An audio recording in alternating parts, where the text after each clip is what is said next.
to commit to fly speed, and by training, now the decision window has closed. They need to fly. Rotate. And immediately thereafter, they're airborne. Once the plane was in the air, its blocked pitot tubes caused Captain Erdem to make a series of critical mistakes. But how were the tubes blocked in the first place? Investigators will find that the deaths of 189 people was caused by something the size of a paperclip. Investigators now know that a blocked pitot tube led to a series of conflicting warnings that confounded Flight 301's captain. Now they want to know how those same warnings would affect other pilots. Fuimos a un simulador de vuelo. We went to a flight simulator, and in the simulator, we tried to recreate the conditions of what happened on the night of February 6, 1996. Gentlemen, stand by. The simulator showed investigators that an overspeed warning, followed by a stick shaker warning, caused even the most seasoned pilots to freeze. The contradictory warnings were potentially dangerous.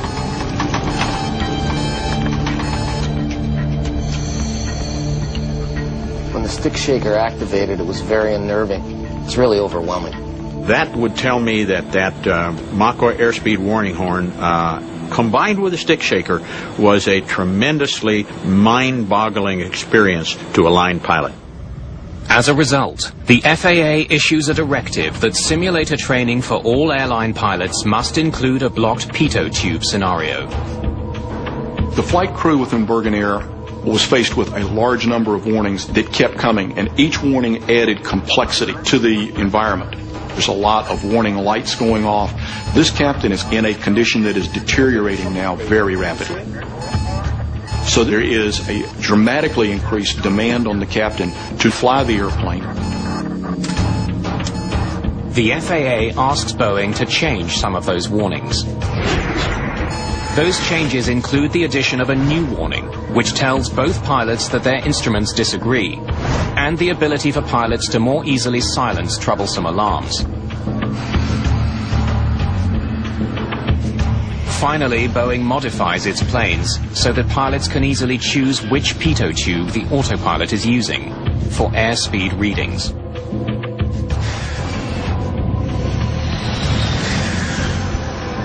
All told, more than 1,400 Boeing planes worldwide are affected by the new directives.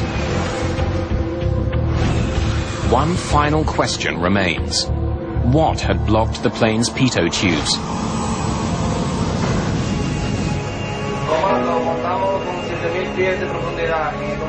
Investigators conduct an extensive search for Bergen Air Flight 301's pitot tubes.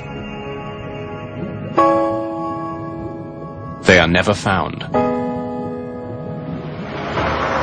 But at Puerto Plata's airport, they don't have to look far to find the likeliest suspect. It's not ice, and it's not dirt.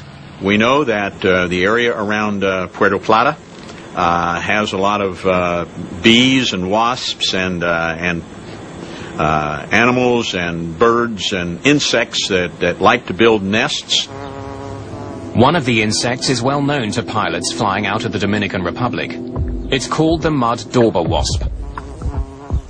Bug experts tell investigators about an extraordinary connection between the wasps and a pitot tube.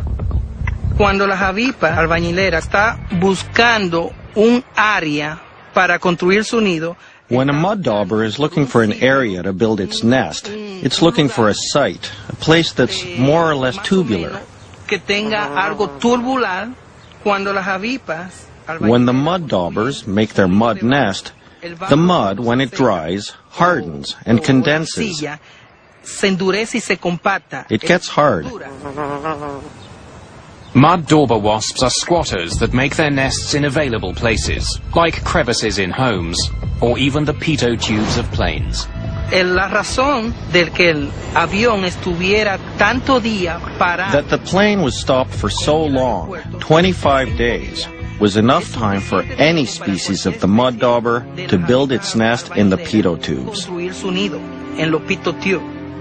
Investigators can only conclude that mud dauber wasps blocked the uncovered pitot tubes that fed the captain's airspeed indicator, which caused it to malfunction. They didn't put covers on the pitot tubes.